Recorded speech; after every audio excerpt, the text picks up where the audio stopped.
The next talk is actually John Higgins, who's an associate professor of systems biology and pathology at Mass General, who has studied a well-known biomarker and found a better way to more precisely understand its meaning and individualize and personalize the care we can give our patients. John, thanks so much.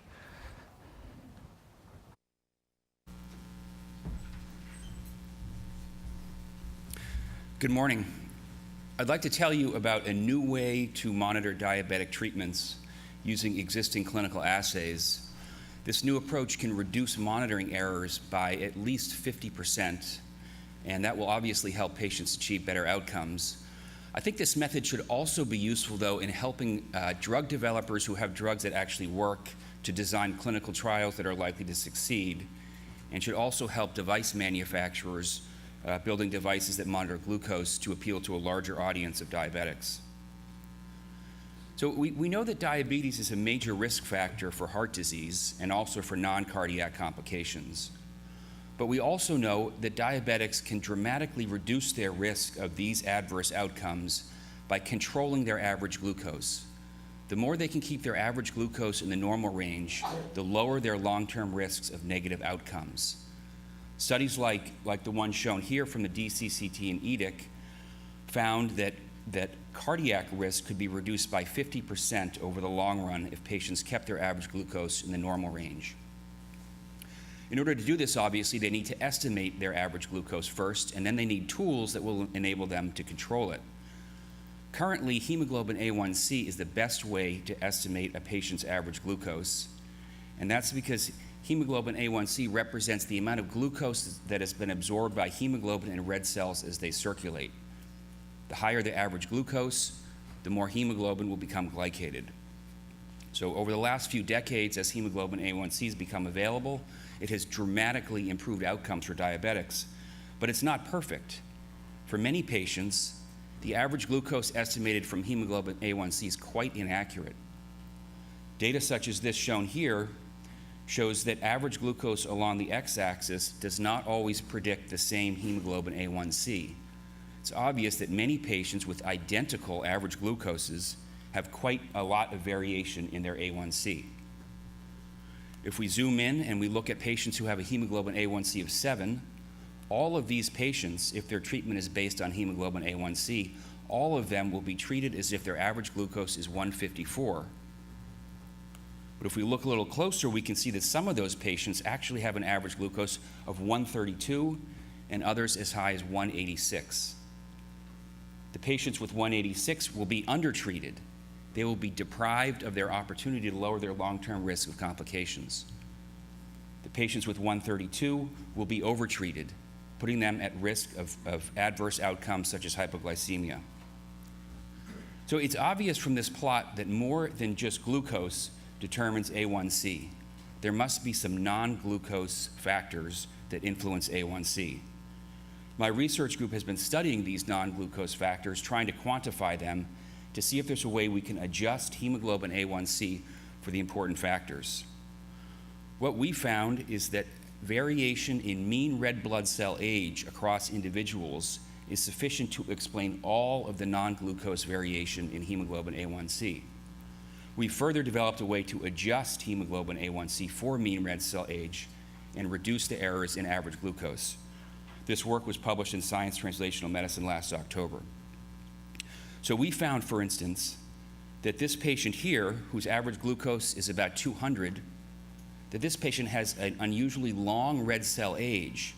So even though the average glucose is the same as many patients with lower A1Cs, this person's red cells circulate long enough to soak up more glucose, and the A1C is consequently elevated. If you were a diabetic like this patient, you would likely be overtreated.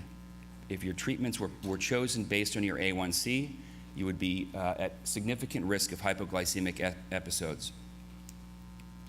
Conversely, patients like this one down here, who have similar average glucose to the first one but much lower A1C, this patient has a relatively short red cell lifespan. So despite an elevated average glucose, the red cells don't circulate long enough to accumulate enough glucose. Our model would enable us to identify the short lifespan in this person, the short red cell lifespan in this person as well, and to adjust the A1C for optimal treatment. So if you were a diabetic like this person down here, then you would likely be undertreated. Your treatment decisions would be made based on an A1c of 6.7 instead of an average glucose of 200. You would not be given the chance to reduce your long-term risk of adverse outcomes. I also want to point out that if drug trials have primary outcomes based on hemoglobin A1c, they're likely to suffer from these problems as well. So patients like this included in drug trials will be overtreated, much more likely to have adverse outcomes associated with hypoglycemia. And patients like this one down here will be undertreated, and if the drug is effective, its true effects won't be seen. A recent search of clinicaltrials.gov found more than 50 clinical trials currently in phase 3 funded by industry where hemoglobin A1c reduction is the primary endpoint. So all of those studies should benefit from this approach. Many of those studies, in fact, are sponsored by some attendees here from AstraZeneca, Eli Lilly, Sanofi, and Novo Nordisk. So how do we do this? How do we actually adjust the hemoglobin A1c for the mean red cell age? And I'll give you a glimpse of how that's done. So we start by integrating what we know about the chemical kinetics of glycation and the population dynamics of red blood cells in the peripheral circulation.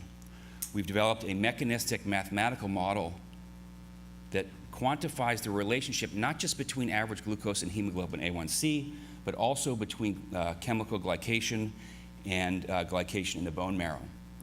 What this model enables us to do is to take a short period of continuous glucose monitoring, here shown as G of tau, put that into our model, which quantifies not only the chemical kinetics of glycation, but the population dynamics of red blood cells, and we can then use that model to infer this patient's mean red cell age.